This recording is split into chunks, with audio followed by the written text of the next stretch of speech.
आपका स्वागत है हमारे चैनल मंगल ज्ञान दर्पण में।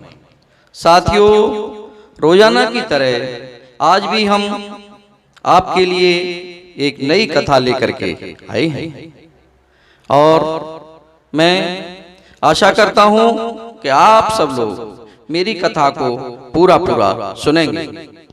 कथा पूरी सुनने के बाद ही पूरा ज्ञान प्राप्त हो पाता है। साथियों, एक गांव में एक शाहूकार रहता था जिसके घर पर अन्न, वस्त्र और धन किसी की कोई कमी नहीं थी, अपार धन था। परंतु उसकी स्त्री बहुत ही कृपण थी, किसी भी भिक्षार्थी को कुछ नहीं देती थी। साधु संत तमाम लोग घर पर आते थे भिक्षा मांगने के लिए, लेकिन वो कोई ना कोई बहाना ऐसा बनाती थी कि वो भिक्षा लेने वाले वापस चले जाते थे। सारे दिन घर के काम काज में लगी रहते थे। एक समय एक साधु महात्मा बृहस्पतिवार के दिन उनके द्वार पर आए और भिक्षा की याचना की। स्त्री ने उस समय भगवान की तरफ देख करके और वो कहने लगी कि महाराज, मैं तो इस समय आंगन को लीप रही हूं। साधु महाराज ने भी कहा, आप कह तो ठीक रही हैं कि मैं आंगन को लीप रही हूं, लेकिन मैं ये चाहता हूं कि मुझे भिक्षा मिल जाती। नहीं महाराज जी, वो कहने लगी कि इस समय तो मैं घर ही लीप रही हूं, आपको कुछ नहीं दे सकती, फिर किसी छुट्टी के दिन समय पर आना। साधु महात्मा खाली हाथ चले गए। कुछ दिन के पश्चात वही साधु महाराज आए और उसी तरह भिक्षा मांगी। साहूकारनी उस समय लड़के को खिला रही थी। कहने लगी, महाराज मैं क्या करूं, अवकाश नहीं है, इसलिए आपको भिक्षा नहीं दे सकती। तीसरी बार महात्मा आए तो उसने उन्हें उसी तरह से टालना चाहा, परंतु महात्मा जी कहने लगे, यदि तुमको बिल्कुल ही अवकाश हो जाए तो मुझको भिक्षा दोगी?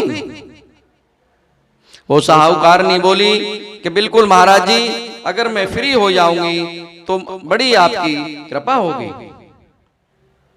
साहूकारनी कहने लगी कि महाराज यदि ऐसा हो जाए तो कितना अच्छा रहेगा, मैं आपको भिक्षा देती हूं और मुझे इस समय तो टाइम ही नहीं मिल पाता।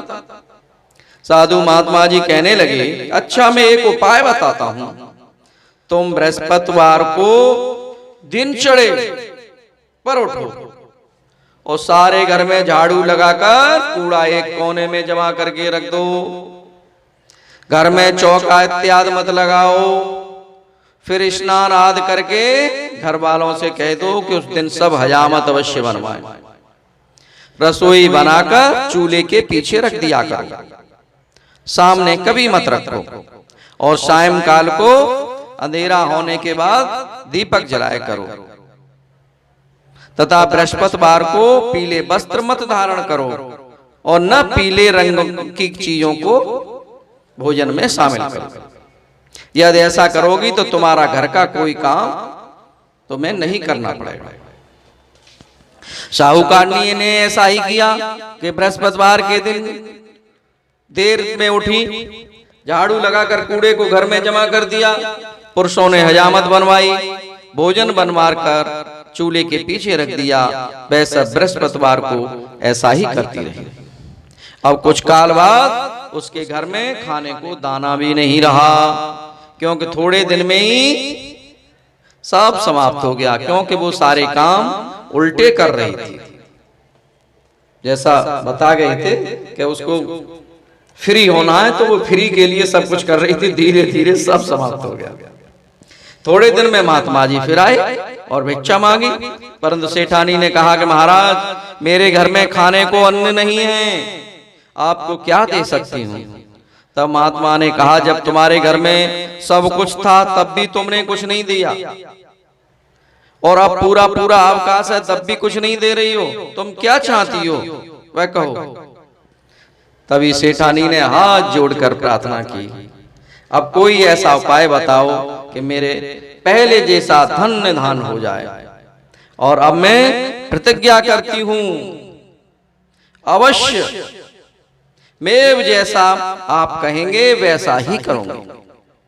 तब महात्मा जी ने कहा, बृहस्पतिवार को प्रातः काल उठकर स्नान आदि से निवृत्त होकर घर को गऊ के गोबर से लीपो, तथा घर के पुरुष हजामत न बनवाएं, भूखों को अन्न जल देती रहा करो, ठीक सायंकाल को दीपक जलाया करो। यदि ऐसा करोगी तो तुम्हारी सब मनोकामनाएं भगवान बृहस्पति जी की कृपा से, भगवान विष्णु जी की कृपा से पूर्ण होंगे। सेठानी ने ऐसा ही किया और उनके घर में धन्य धान वैसा ही हो गया जैसा कि पहले था। उस प्रकार भगवान विष्णु जी की कृपा से अनेक प्रकार के सुख भोग कर दीर्घ काल तक वह जीवित रही। साथियों, इस पर भगवान की कृपा हो जाए वो तो वैसे ही धन्य धान इत्यादि से भरपूर उसका माल खजाना भर जाता है।